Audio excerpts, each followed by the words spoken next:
Hi friends, this is Hasan Sound Solution channel पर आप सबको स्वागत है। आज आप लोगों के लिए जो वीडियो होने वाला है वो है Yamaha MGP series mixing console, जिसको हम लोग सेमी डिजिटल बोलते हैं। आज इस मिक्सिंग कंसोल का जो डिजिटल पार्ट में इक्वलाइज़र यानी कि GEQ का जो बैलेंस होता है वो किस तरह से किया जाता है और यह GEQ फंक्शन कौन सा आउटपुट में काम करता है, इसके बारे में डिटेल्स में आज हम लोग बात करेंगे। ये देखिए, यह है यामाहा का ब्रांड और इसका लोगो, और ये 24 चैनल कंसोल है। ये देखिए MGP 24X। So friend, Yamaha का एक सेमी डिजिटल कंसोल है, पर 24 या 32 जो भी मॉडल हो, शायद इसका फीचर्स एक ही है। सिर्फ इसका जो इनपुट चैनल्स है वो ये 24 चैनल है, वो आपका 32 चैनल है। इसका दो मॉडल होता है, एक 32 चैनल या फिर एक 24 चैनल। दोनों का एक ही फीचर्स है, सब कुछ एक ही है, सिर्फ चैनल में कम या ज़्यादा है।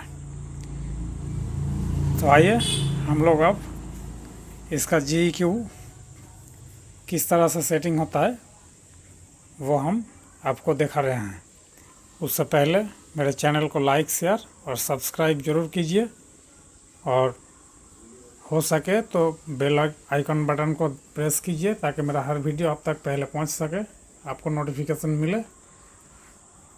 अगर आपके मन में कोई सवाल हो तो कमेंट बॉक्स में ज़रूर कमेंट कीजिएगा, और अगर कुछ चीज़ों में आपका कोई अलग से वीडियो का कोई रिक्वायरमेंट हो तो वो भी आप कमेंट बॉक्स में लिख सकते हैं। तो आइए अब हम लोग इसका इक्वलाइज़र GEQ किस तरह से सेटिंग होता है उस पर बात करते हैं। सो आप यहाँ देख सकते हैं कि यहाँ GEQ का एक बटन है, आप इसको प्रेस कीजिए। ये देखिए, यहाँ ऑप्शन आपका आया GEQ ऑन या ऑफ।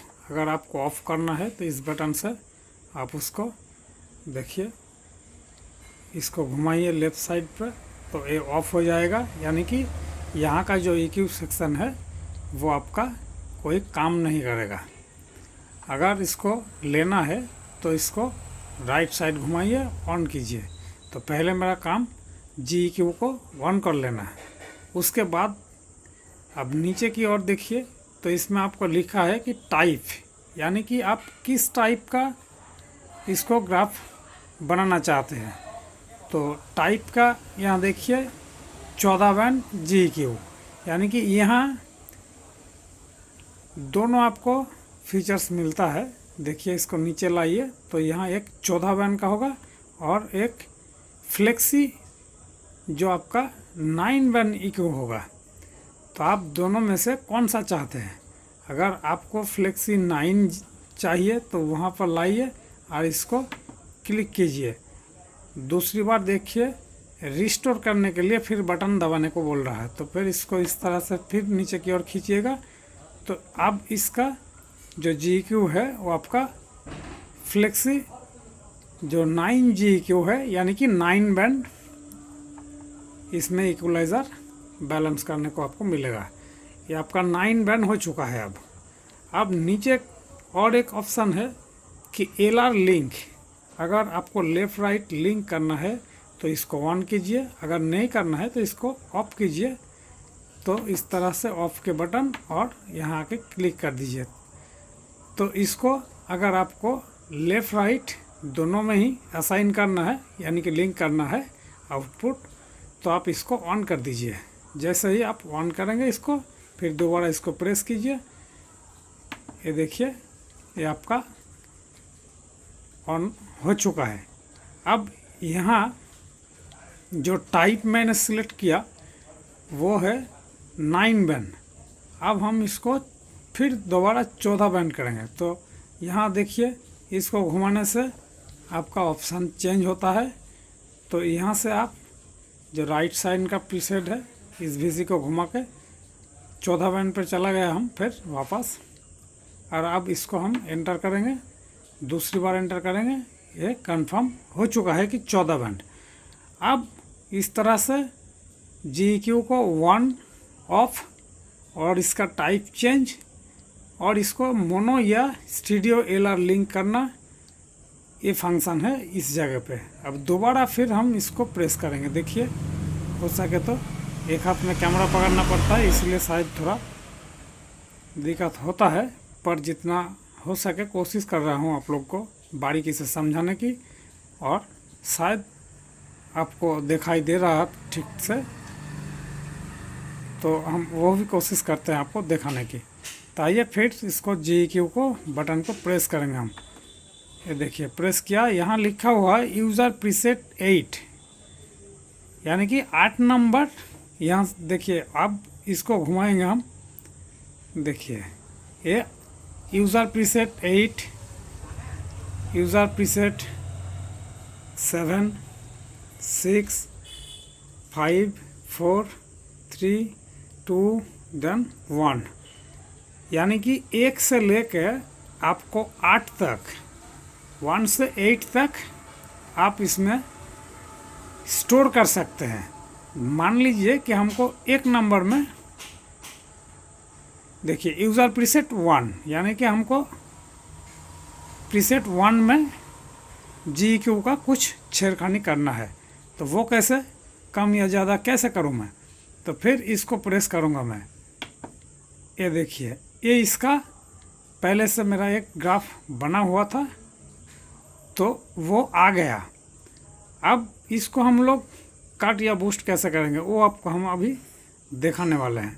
देखिए फिर इसको प्रेस करूँगा मैं, सॉरी यार, देखिए ये यूज़र प्रीसेट 1 में आया। अब इसको हम GEQ का जो बटन है इसको फिर हम प्रेस करेंगे।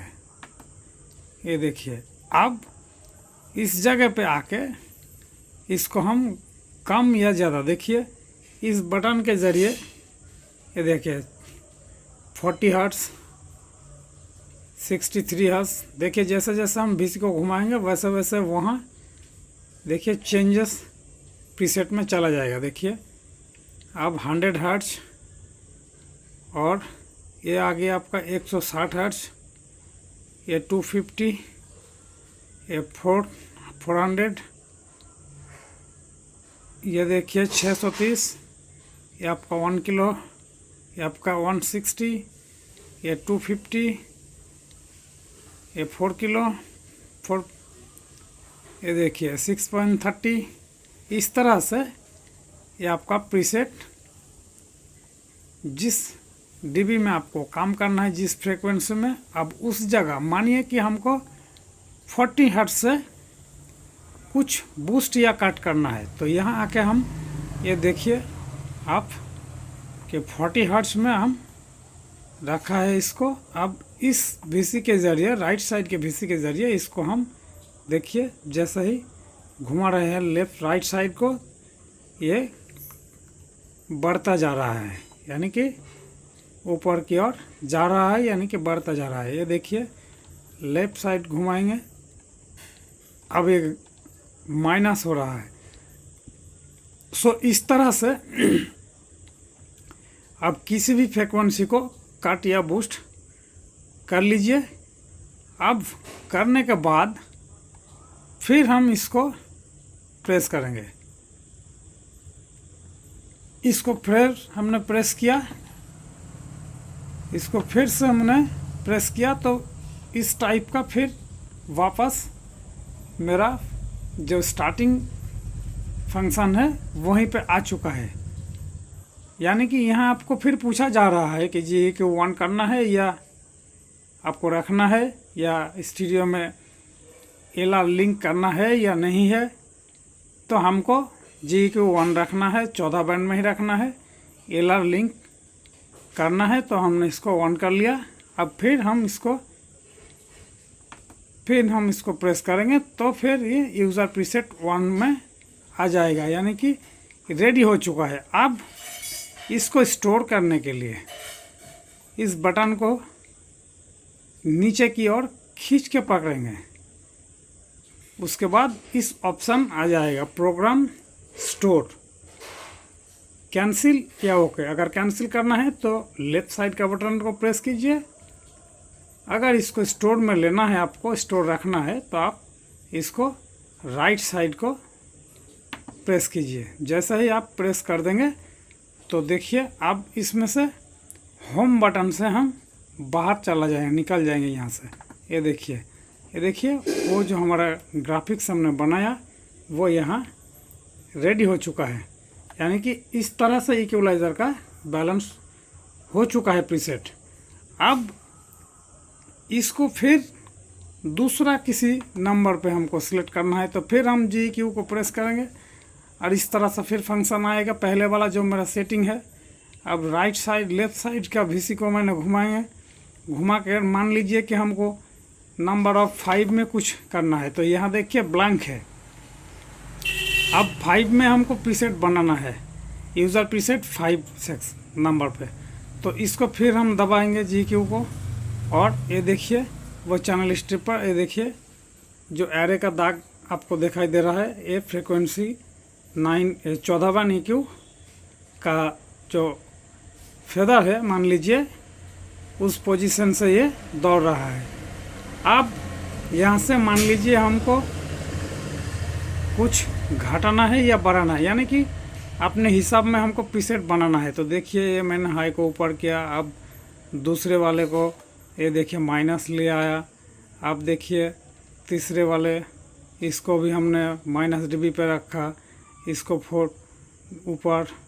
ये देखिए कहीं भी आप अपने हिसाब से, हालांकि ये हमको आप लोगों को हम कुछ प्रीसेट बना के नहीं दिखा रहे हैं, पर किस तरह से बनाना पड़ता है वो आपको हम सिर्फ फंक्शन समझाने का कोशिश कर रहे हैं।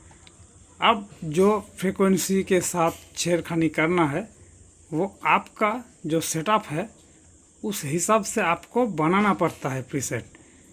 ये हर किसी का प्रीसेट हर जगह के लिए एक ही प्रीसेट काम में नहीं आता है, इसलिए शायद हम नहीं बनाते हैं। ये आपको समझाने के लिए बस। तो मान लीजिए कि मेरा हो चुका है अब रेडी, तो फिर इस तरह का इक्वलाइज़र हमको चाहिए, तो हमने इस तरह से इक्वलाइजेशन कर चुके हैं।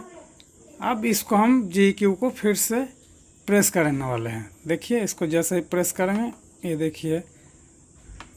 देखिए फिर हमको पूछा जा रहा है कि लेफ़्ट राइट रखना है या नहीं, कितना बैंड हमने बैंक किया है वो भी दिखा रहा है, GEQ1 है वो भी दिखा रहा है। अब फिर हम इसको प्रेस करेंगे तो देन देखिए 5 नंबर पे हमने प्रीसेट बना रहे हैं, तो यूज़र प्रीसेट 5 फिर से आया। अब हम इसको राइट साइड से जो VC है इसको पुश बटन की तरह एक काम करता है, इसको पुश करेंगे। देखिए जैसे ही पुश किया, इन्होंने ऑप्शन हमसे पूछा जा रहा है कि प्रोग्राम स्टोर कैंसिल या ओके, तो हमको ओके करना है, यानी कि कंफर्म करना है। तो फिर इसको हम दोबारा प्रेस करेंगे। जैसे ही प्रेस किया मैंने, देखिए ये यूज़र प्रीसेट 5 में सिलेक्ट हो चुका है। अब हम इसको होम बटन के ज़रिए बाहर निकल कर आ जाएंगे। तो देखिए मेरा यूज़र प्रीसेट जो हमने बनाया वो यहाँ इक्वलाइजेशन ग्राफिक्स में आप ग्राफ देख सकते हैं। अब इस आउटपुट इस तरह से, यहाँ आप इस तरह से 1 से लेके, यानी कि देखिए यहाँ 1 से लेके 2 3 4 5 6 7 8, यानी कि 1 से लेकर के 1 से 8 प्रीसेट आप यहाँ अपने काम के हिसाब अकॉर्डिंग आप इसको प्रीसेट बना के स्टोर कर सकते हैं। सो देखिए इतना कुछ सिर्फ यामाहा का MGP सीरीज़ में ही प्रोवाइड किया है कंपनी ने। दूसरा किसी इस बजट का मिक्सिंग कंसोल में दूसरा किसी कंपनी में आपको इतना फीचर शायद मिलेगा नहीं, और जितना यामा वालों ने इस मॉडल में आप लोगों के लिए प्रोवाइड किया है।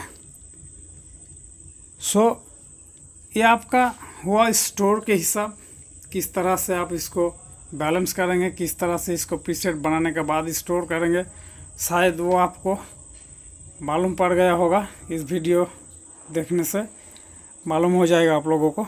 अब ये जो ग्राफिक्स हमने ग्राफ जो बनाया, इक्वलाइज़र जो प्रीसेट हमने किया, इसका आउटपुट किस किस में जाने वाले हैं, तो उसका आउटपुट आपका सिर्फ यहाँ जो स्टीरियो है, इस स्टीरियो से जाएगा, निकलेगा, और स्टीरियो के साथ जो मैट्रिक्स सेक्शन है, इस मैट्रिक्स सेक्शन से जाएगा, क्योंकि स्टीरियो एंड मैट्रिक्स इन दोनों में आपस में संपर्क है, इन दोनों असाइन है। पर आपका इस इक्वलाइज़र से ना तो मोनो का कोई असर पड़ने वाला है, या तो फिर ग्रुप 1 से लेकर 4 तक इसमें कोई असर पड़ने वाला है। इसको मोनो या ग्रुप 1 से लेकर 4 तक आपको कुछ इक्वलाइजेशन करना है, तो आपको यहाँ से चैनल स्ट्रिप से करना पड़ेगा। वो आपको पहले वाले वीडियो में हमने बताया था चैनल स्ट्रिप के बारे में। आपका जो 4 चैनल यहाँ 17, 18, 19, 20 इन दोनों चैनल्स का थोड़ा सा वीडियो अलग होने वाला है स्टीरियो में भी, क्योंकि यहाँ कंप्रेसर का कुछ फंक्शन है, कुछ फीचर्स है यहाँ। इसका एक अलग वीडियो मैं डाल दूँगा आप लोगों के लिए। और यहाँ देखिए 21, 22, 23, 24 इन चैनलों में भी आपका देखिए यहाँ हो सके तो कुछ मोनो ब्लांड स्टीरियो देखिए, स्टीरियो यहाँ देखिए, तो यहाँ भी एक फीचर्स है डाकर फीचर्स, देखिए डाकर सोर्स। तो ये सब क्या है, इनका फिर अलग से वीडियो मैं बना दूंगा आप लोगों के लिए। तो आपको इस इक्वलाइज़र का जो प्रीसेट बनाना आपको सिखाया हमने, ये आपको कैसा लगा वीडियो वो कमेंट ज़रूर कीजिएगा। और अलग से कुछ वीडियो आपका कोई ज़रूरत हो तो भी आप कमेंट करके हमको पूछ सकते हैं। तो इसका सीधा यहाँ से जो आउटपुट निकलता है स्टीरियो से, इस स्टीरियो के साथ असाइन है आपका मैट्रिक्स, यानी कि मैट्रिक्स आउट और स्टीरियो आउट। इनमें आपका इस इक्वलाइज़र का जो प्रीसेट आप बना रहे हैं उस हिसाब से ये आपका चलेगा। तो दोस्तों ये था हमारा GEQ का फंक्शन। अब दूसरा वीडियो फिर आप लोगों के लिए हम बनाएंगे। तो आज के लिए बस इतना ही। Thanks for watching. जय हिंद, वंदे मातरम।